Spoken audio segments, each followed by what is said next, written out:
Hello everyone and welcome to my review of the LEGO Marvel Spider-Man vs. Sandman Final Battle Set. This set will release on January 1st, 2024 and will retail for $38 here in the US.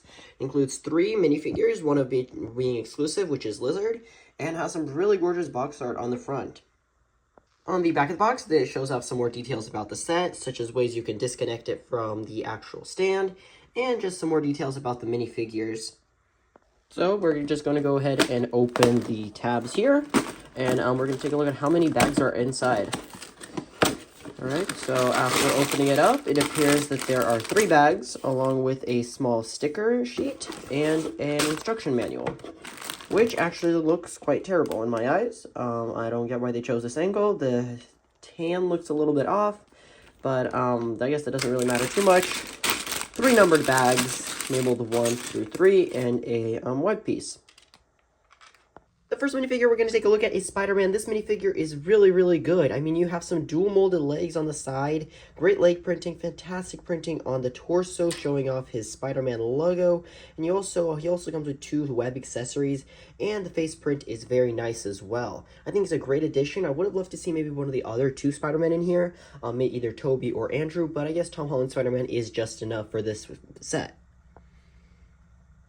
And next up is probably the most anticipated minifigure of the early waves of 2024, which is Lizard. This minifigure is quite good, maybe not as good as Spider-Man, but he is a lot more in demand and requested than Spider-Man. This figure has a little bit of boot or leg printing on the bottom there for foot printing, and then some great scale detail up here. I would have loved to see maybe a little bit of printing on the actual tail piece right here that kind of sticks out right there.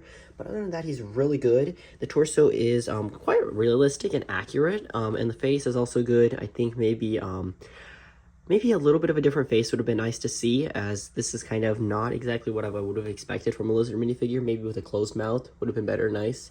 A little bit better to see a closed mouth, but other than that, this minifigure is great, and I really don't think they could have made it much better.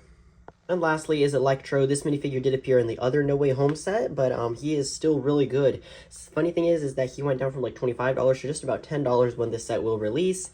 He has some nice electric jolts coming out of the back, which are attached by a backpack. He also is holding some electric jolts, which I think is a little bit funny to see, because that's not exactly what he does in the movie.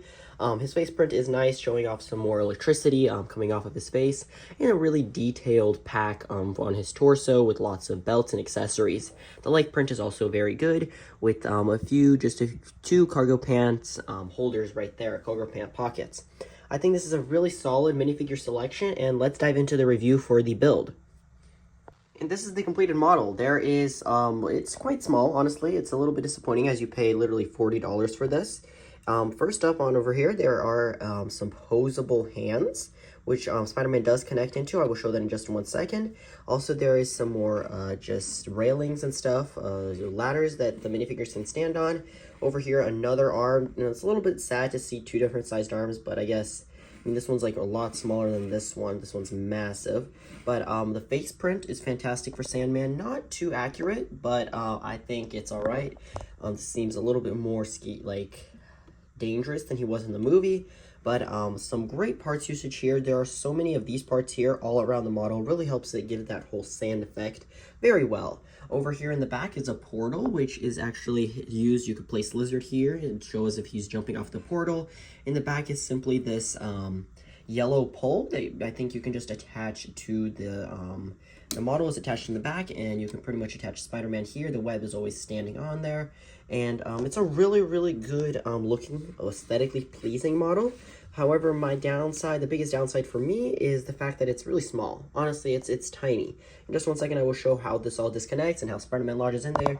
But just a few thoughts is that this model is kind of small, a little bit undersized. The base is really, I would have liked to see more sand coming off of it. It kind of seems a little bit underwhelming at some times.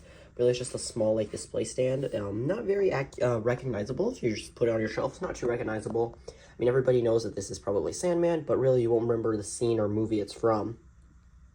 So after placing all of the minifigures onto the model, this is what it looks like. A Spider-Man can be connected by a small stud right there, and I simply close the arms on him, and he gives a really good effect. Looks like he really is captured in there, stuck in Sandman's arms. Electro can be posed anywhere. I do prefer putting him here, sort of like a, you know, he's kind of falling off of the falling stairs right here. Sandman's like popping out. I like that they gives that effect. And of course, you can place Lizard there, give him the whole jumping out of the portal effect as well. So this is a good set. I don't have too many complaints aside from the small size of it, and I would have maybe liked to see another minifigure, whether it be another Spider-Man or simply give us one of the other two Spider-Men in here. If you did enjoy this review, I appreciate you watching. If you did enjoy, please leave a like on the video and subscribe if you haven't already. I do make LEGO reviews and comparisons all the time, along with commercial compilations, and I hope you have a great rest of your day, and goodbye.